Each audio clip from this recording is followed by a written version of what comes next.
And you know, people are very, very, very, very tough. And it turns out that if you face things, that you can put up with a lot more than you think you can put up with, and you can do it without becoming corrupted.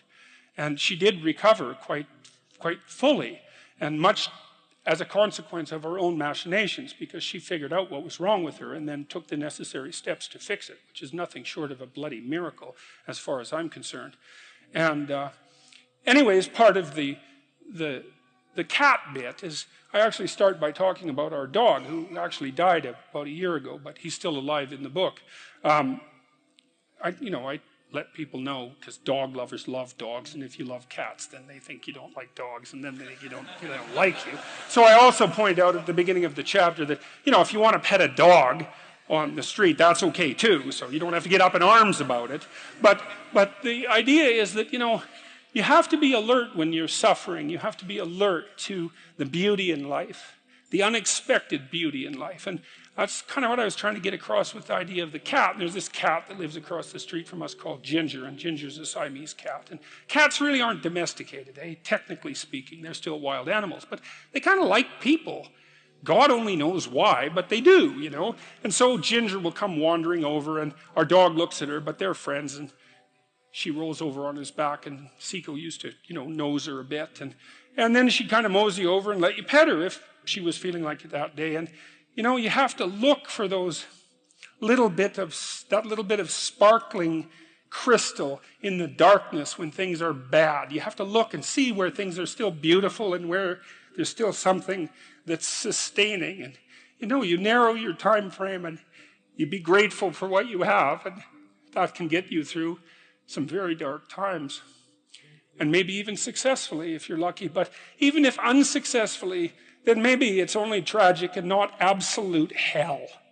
And you can do that, in the worst situation. You can make it only tragic and not hell. And there's a big gap between tragedy and hell. There's nothing worse at a deathbed than to see the people there fighting. The death is bad enough, but you can take that, as terrible as it is, and make it into something that's absolutely unbearable. And maybe I think, and this is sort of what I closed the book with, is this idea is that if we didn't all attempt to make terrible things even worse than they are, then maybe we could tolerate the terrible things that we have to put up with in order to exist. And maybe we could make the world into a better place, And it's what we should be doing and what we could be doing, because we don't have anything better to do. And that's what the book is about. And that's the end of 12 Rules for Life. Every time you learn something, you learn because something you did didn't work. And that exposes you to the part of the world that you don't understand. Every time you're exposed to a part of the world that you don't understand, you have the possibility of rebuilding the structures that you use to interpret the world. That's often why it's more important to notice that you're wrong than it is to prove that you're right. One of the things that you're supposed to learn in university is precisely that.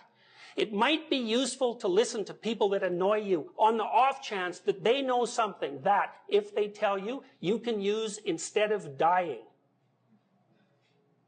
Talking to people who agree with what you say is like walking around in a desert. You already know everything that they say. The reason you're associating with them in that situation is so that they never say anything that challenges you, because you're afraid that if you go outside of what you understand, that you won't be able to tolerate the chaos. But it isn't the case. People have an unbelievable capacity to face and overcome things they don't understand. And not only that, that's essentially what gives life its meaning. The Buddhists say life is suffering. And you think, well, if that's the case, why bother with it? And people do ask that question, and they ask it in ways that result in their own destruction, and worse, in the destruction of others. So, for example, people who become particularly cruel, particularly in a genocidal manner, are more than willing to dispense with as many human beings as they can possibly train their sights on, because they're so disgusted by the nature of human limitation that they'd rather eradicate it. And lots of people become suicidal because they can't bear the conditions of their own existence. And suffering is real, and it's inescapable. So the question is, what do you do about it? People don't get what they want is because they don't actually figure out what it is. And the probability that you're going to get what would be good for you, let's say, which would even be better than what you want, right? Because, you might be wrong about what you want, easily. But maybe you could get what would really be good for you.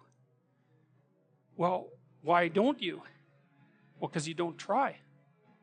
You don't think, okay, here's what I would like if I could have it. And I don't mean in a way that you manipulate the world to force it to deliver you goods for status or something like that. That isn't what I mean. I mean something like, imagine that you were taking care of yourself like you were someone you actually cared for. And then you thought, okay, I'm caring for this person. I would like things to go as well for them as possible.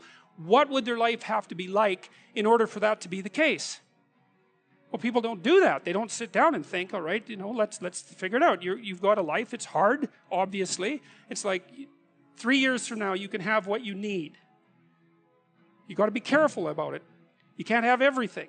You can have what would be good for you. But you have to figure out what it is. And then you have to aim at it. Well, my experience with people has been if they figure out what it is that would be good for them, and then they aim at it, then they get it.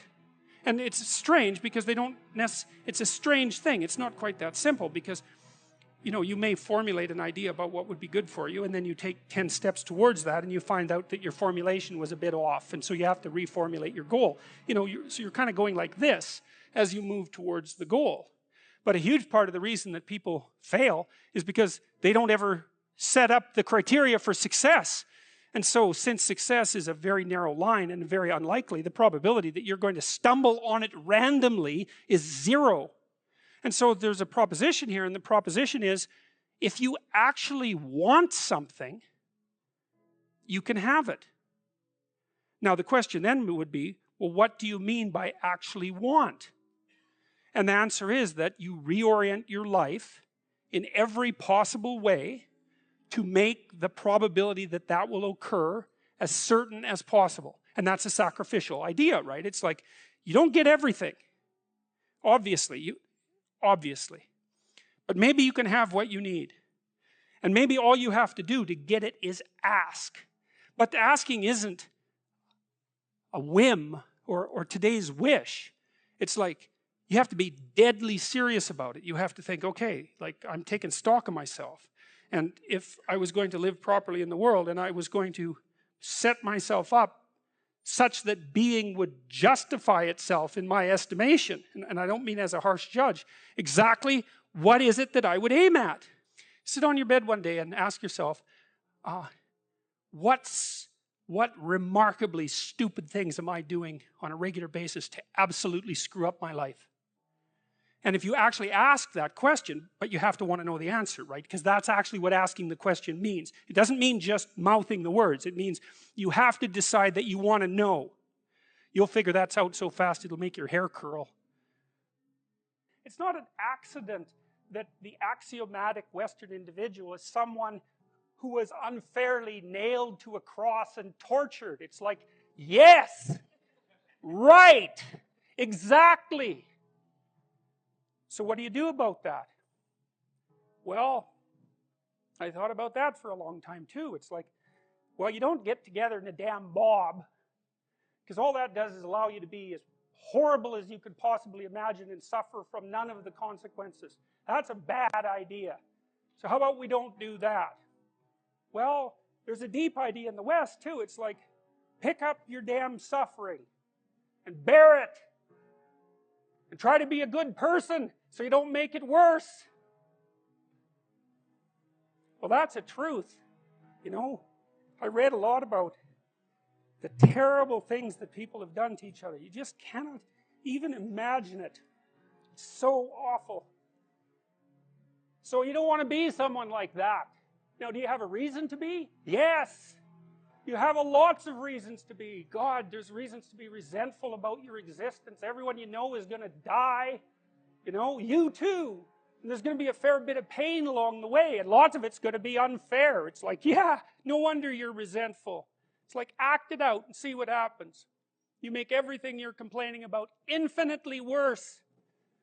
There's this idea that hell is a bottomless pit, and that's because no matter how bad it is, some stupid son of a bitch like you could figure out a way to make it a lot worse. So you think, well, what do you do about that? Well, you accept it. That's what life is like. It's suffering. That's what the religious people have always said. Life is suffering. Yes.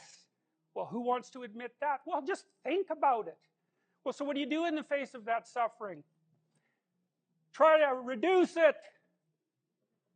Start with yourself. What good are you? Get yourself together for Christ's sake, so that when your father dies, you're not whining away in a corner, and you can help plan the funeral, and you can stand up solidly so that people can rely on you. That's better. Don't be a damn victim. Of course you're a victim. Jesus, obviously. Put yourself together. And then maybe if you put yourself together, you know how to do that. You know what's wrong with you, if you'll admit it. You know there's a few things you could like polish up a little bit, that you might even be able to manage in your insufficient present condition. And so you might shine yourself up a little bit, and then your eyes will be a little more open, and then you can shine yourself up a little bit more, and then maybe you could bring your family together instead of having them be the hateful, spiteful, neurotic, infighting batch that you're like doomed to spend Christmas with.